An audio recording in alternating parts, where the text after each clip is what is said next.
Ассалаумағалейкум достар. Нәубеттегі нәтиже алған ағамыз осындай жағдайдағы адамдарға шығу мүмкіндігін білдіру үшін, түсіндіру үшін интервью беруге разы болды. Өзіне азырақ нәубет алып барамыз.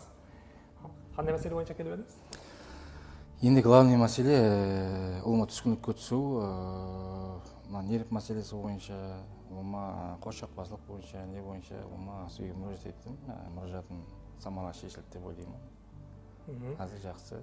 Ондай мысалы айтатын болсақ, адам өзімен өзі сөйлесу, өзімен өзі не қылып кетіп, не қылу мәселесі бойынша не қылдым. Яғни алдынары ондай бір адам не дейді, өзімен өзі сөйлесу жағдайлары болады екен, бұл нервтен дейді. Солай емес пе? Енді нервтен стресс түскіндікке түсуден келіп шығатын жағдай ойлаймын. Сондай жағдайлармен қазір жақсы. Окей, сол түскіндікке түстіңіз. Сондай адамдар көп та, еркек адамдар. Һәм зат ішке жұта береді, өзін өзі жеп жата береді. Солар, сіздің өміріңізді көріп, естіп, өзінде сезеді сол затты. Сол қандай түсіндіресіз? Алдын қандай болып жүретін едіңіз? Қазір қандай болып отырсыз? Енді қандай сұрап едіңіз? Бірден түсінбеген не болады. Басын аяқты шаршап тұрғаннан кейін. Главный мәселе адамда қосшақпасылық пайда болады, біріншіден де. Ішінен өзіңмен өзі сөйлесу жағдайы, өзіңмен өзі сөйлесу мұна главный басқа тәсір етеді, онан кейін нервке тәсір етеді, онан кейін өзіңнен адам шаршап тұрғандай болады, өзінің. Мұны айтқанда жұмыс істегісі келмей, ешнәрсе қосшақпай, сондай жағдайлар болады. Онан көп ойланушылық жағдайлар жүз береді адамда. Барлығы айланып келгенде өзіңіз сам айтып жатырсыз, бұрыннан, яғни жас уақытынан бастап алған травмалардың нәтижесінде келіп шығады деп. Енді сол травмалардың барлығынан шықтым деп ойлаймын. Ұлыма қазіргі уақытта ондай өзімен өзім сөйлесу, өзіме түскіндік жағдай, шаршау жағдайлары, ұлыма ойланушылық жағдайлар, ондай қазіргі уақытта ондай жоқ депсен, хақиқат болады. Өзіңізді өзіңіз жеп жатырған жоқ? Өзім қазіргі уақытта жеп жатырған жоқ. Ұлыма бұрын үйде не қылған уақытында ұлыма үйден шыққым келмейді, тек қараңғы жайда жатқым келеді, біреудің гәпі жақпайды, балаларым шауқымы жақпайды. Ұлым айтқанда өзіңнің көшеге шыққан уақытында да адамдармен сөйлесіп отыру жағдайлары ұлыма жақпайды. Біреудің гәпі ұлыма жақпайды оны айтты. Тек шығама, шамалайма, үйге кіріп кетеме, жатаған болған, одан басқа ешнәрсе істемеймін. Сондай жағдайлар жүз берді. Біреуге келдім, біреуге келгеннен кейін уже сол жағдайлардың барлығынан толық 100% шықтым деп ойлаймын. Окей, сол жағдайлардан шықтыңыз. Кейін көпшілікте агрессия болады. Сізде қандай болған еді? Енді агрессия деген бұл сол жағдайлардың барлығы сенде болса, сол агрессия деген заттың өзі жүз береді. Агрессия қақтан келіп шығады? Мысалы үшін да көп ойланушылықтан, көп қиналушылықтан келіп шығады. Яғни ішке травмалардың нәтижесінде келіп шығады агрессиялар. Главный мәселе агрессия бұл сырттағы адамға да агрессия не қылғың келеді. Мысалы үшін айтатын болсақ, агрессия бұл өзінің балаларыңа да, балашағыңа да сол заттардың барлығы менде бар еді. Қазір ол жағдайлардың барлығы уже кетті деп ойлаймын. Келген уақытыңызда айтып едіңіз. Менде агрессия болған кезде адам жағасын алуға ешкім барамын деп. Тура. Сол жағдайға ешкім барды уже. Сол жағдайлардың барлығы біздің өмірде уже жүз берді. Ол сырттағы адам білмейді, мысалы үшін. Тек қана мен өзімнің ішіндегі, тек қана өзімнің семьямда, шаңырағымдағы нелердің барлығы біледі. Басқа ешбір адам ол затты білмегеннен кейін уже. Көпшілік ойлайды, агрессияны біткен мінез, өзгермейді деп ойлайды. Еш уақытта мен сөйтіп ойлайтын едім, агрессия деген заттың өзі менде біткен мінез деп. Ол зат қате зат екен. Агрессия деген ненің өзі ол уже жаңағыдай барлығы өзіңнің ішкі сезімінен, яғни көп ойланушылықтан, көп өзіңді өзі жеу нәтижесінде келіп шығатын зат ол. Қазір агрессия біткен мінез еместігін көрдіңіз? Өзгерді өзіңіз? Окей. Сөйтіп, негізі бізге сіздің келіншегіңіз хабарласты баста консультацияға, кейін сіздің жағдайыңызды айтып, сізді жіберді. келген кезде қандай еді? Қайтып сендіңіз ба? енді ол келген уақытында ол ма сенген жоқ па, не психолог деген ол кәдімгі өз емісте адам, өз емісте не бұлар сол жерге келіп болғаннан кейін уже созатлардың барлығын уже көріп көзіңмен көргеннен кейін уже созатлардың барлығына сенімшілік пайда болды. Сенгеннен кейін уже созатлардың барлығы уже менде кетті деп ойлаймын. Енді главный мәселе адамның өзіне байлы да ол. Енді адам өзі созаттан шығамын деп әрекет етсе, созатлардың барлығын тастаймын деп не қылатын болса, өзінен құласа шығарса, созатлардың барлығын уже аюға болады дейді. Окей, сол жерде көріп жатқанларға да бір айтып кетейік. Өзі еркек адам болып болғаны сенбейді, гуманланады, біздерді мошенник деп ойлайтындар бар. Бізге не деп ойлайтын бізге қызығы жоқ. Әркім біргені қылып жүре берсін. Көпшілік хаялар сұрайды, мен күйеуім сенбейді, сол барғысы келмейді деп. Өзі еркек адам сондай. Бізге келіп жатқанлардың бәрі баста сенбей келеді.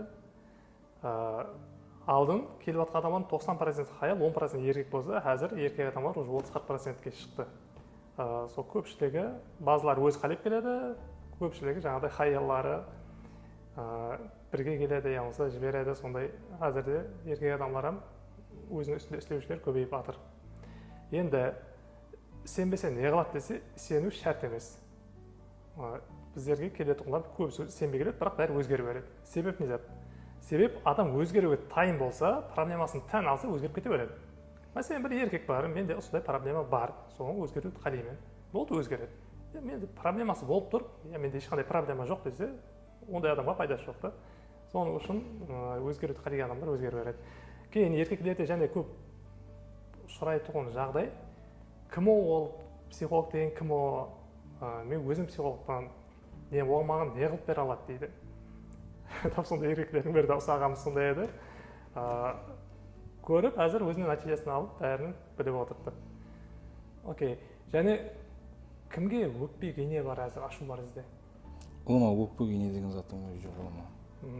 Алдын қандай болатын едіңіз? Енді өкпе кене деп бетін айтпағанмен, іштен өзім. Енді өкпе деп не қыласаң. Ол қазіргі уақытта олма өкпе және бір нәрсе деген заттың барлығы олма. Ішінде қалған жоқ, басында қалған жоқ, еш жерде қалған жоқ. Өкпелегенмен, не қылғанмен уже барлық заттың барлығы өзінен келіп шыққан алда пайда болатын деген. Проблемада жүрген адамның өзі ол сол үшін да өзінің туған туысқанына да басқа біреуге де ома қасында жүргенде қандай да бір гәп айтса болғанда өкпелеп қалып не десе пайда болады. Бұл өкпе кене деген заттың өзі ома. Поддержка күтеді, ітібар күтеді. Кімнен не күтесіз? Ешкімнен күтпейді. Өзіңнен өзің күтесің болған. Өзіңнен әмі заттың барлығы өзіңнен күтесең, ешбір адамнан күтудің ешнесі жоқ, қажеті жоқ. Окей, түсінікті. Және көпшілік адамда яқ деп айта алмайды. Сізде бір болған екен, мәселен, ақша сұраса, басқа зат сұраса. Яқ. Әз қандайсыз? Конкретно айтамын, бетіне түсіндім. Болса болғанын айтамын, болмаса болмағанын айтамын. Болған. Яқ болса яқ, ауа болса ауа. Яқ дейтін жерінде яқ дейсің, ауа дейтін жерінде ауа дейсің. Яқ деп анық айта алып отырсыз. Конкретно айта аласың. Адамлардың алдында қысылу не жоқ па? Қысылу деген заттар жоқ. Окей. Сонша заттар өзгерді. Қазір өзіңізді адамдар не деп ойлайды? Сыртына айтпас па екен? Сондай заттар қалмады ма әзір? Жоқ. Окей. Кім қандай десе дей берсің. Біреулердің де қызық емес. Маған қызық емес. Қалегеніз айта алып отырсыз. Қандай екен еркін жасау? Конкретно еркін жасау. Енді жақсы еркін жасау.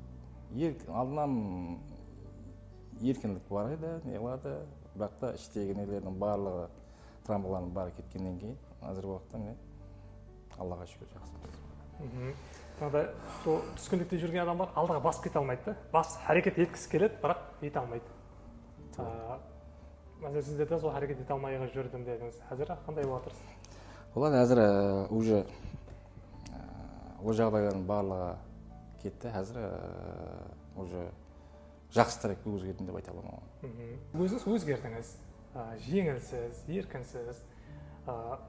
Сол хаялыңыз енді базда ашуланып қалған кезде сол хаялыңның жағдайын түсінемін әзір дейтін едіңіз. Сіздің алдыңғы жағдайыңызға ұқсап ішіне әр затты ала береді, жұта береді. Сол қандай түсіндіріп бере аласыз? Сіздің сезімдеріңізді көріп отқан адамдар түсінбейді. Какой-то біреудің гәпін, ямаса какой-то біреудің ауырмалығын, ямаса біреудің жүгін, оны өзіңізге алудың керексі жоқ, қажетім жоқ ол заттың. Алдымен мысалы үшін телевизорда кино көріп отырсам, ямаса қандай да бір не көріп отыратын болсам, сол адам өзімнің ішіме жұтып, өзімнің неме ала беретін едім да ол. Қиналып қалатын едім сол затты. Біреудің проблемасы болса, соны өзімнің ішімнен шешіп тастап, соны не қылып көмек бергім келетін еді. Сол заттардың барлығы менде болды, не қылды, басында не қылды, ұлым айтқанда, ямаса қандай да біреу телевизорда, ямаса басқа бір неде проблемасын айтады ғой енді ол. Солардың барлығын өзіме ала беретін едім да мен. Қиналып қалатын едім. Енді ол заттардың барлығын уже ішіме жұтудың керегі жоқ. Біреудің проблемасын, ямаса біреудің несін ешбір өзіңе алудың қажеті жоқ. Мәселен, өзіңіз өміріңізде болып тұрады өмірде әртүрлі проблемалар болады, қиыншылықтар. Қандай бұрынғы көзқарасыңыз бен әзір көзқарас? Енді бұрынғы көзқарас пен әзірге көзқарастың аспан жердей фарқы бар. Енді бұрынғы көзқарас деп, бұрынғы көзқарасты өзімнің уже жаңа айттым ғой қалдым. Қошақбастылық, өзің-өзі жеу, өзің-өзі не қылу, стресс алатына түскендікке түсу жағдайлар болғаннан кейін уже барлық заттың барлығы уже басын байланып тұрады ғой да, ол затлардың барлығы. Уже ол затлардың барлығын тастадым. Ұлым айтқанда өзімнен өзім құласа шығардым. Окей, молодец. Ақырғы сөз орнында не зат айтасыз? Не айтсам айтайын. Адамдар жаңағы айтқандай әрбір адамым мысалы үшін өмірге деген көзқарасы әрқилы ғой. Мысалы сіздікі, менікі, басқа адамдардікі әркім өзінен мысалы үшін мен өзім психологпын, менің біреуге сенушілік, біреуге не қылу мәселелердің барлығы менде алдым болады оны еді. Олым айтқанда психологиялық жақтан нерв жағынан уже бошлық пайда болды да. Енді осы Дәулет саған келдік. Дәулет саған келгеннен кейін уже бір жарым айда, 2 айда шамасында, 2 айға бері уже бір-бірімізді істесіп жатырмыз, неғып жатырмыз. Саған да рахмет. Уже істескеннен кейін уже сондай жеңіл өзімде жеңіл сезушілік жағдайы жүз берді. Ұлыма іштегі, бастағы лердің барлығы уже кетті. Оны анық айта аламын. Бұл анық менде болды уже.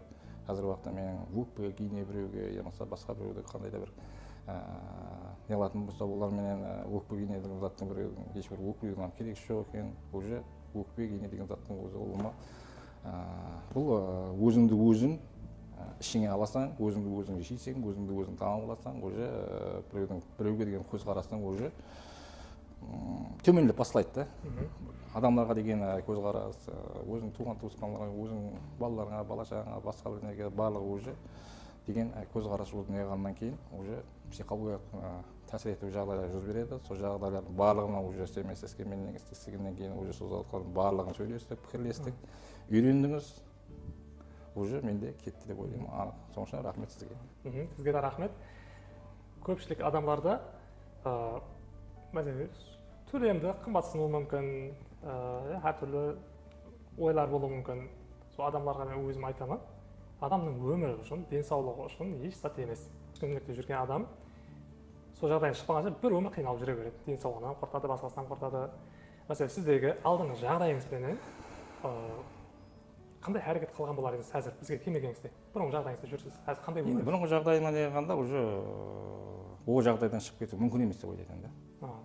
Енді ол уже мен бұрынғы жағдайымда қазіргі жағдайымда не қылсам аспанмен жердей фарқы бар.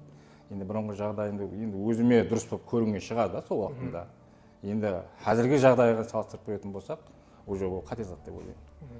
Соның үшін менікі тура, мен өзім пікіріммен өзім не қыламын, мен ақыллымын, мен данамын, мен не қыламын деудің ешбір керегі жоқ екен. Уже берге келіп хамизаттың барлығын көрдік, үйрендік, не қылдық, соларды уже құласа шығардым. Рахмет. Молодец, пікірлеріңіз үшін рахмет. Сау болыңыз.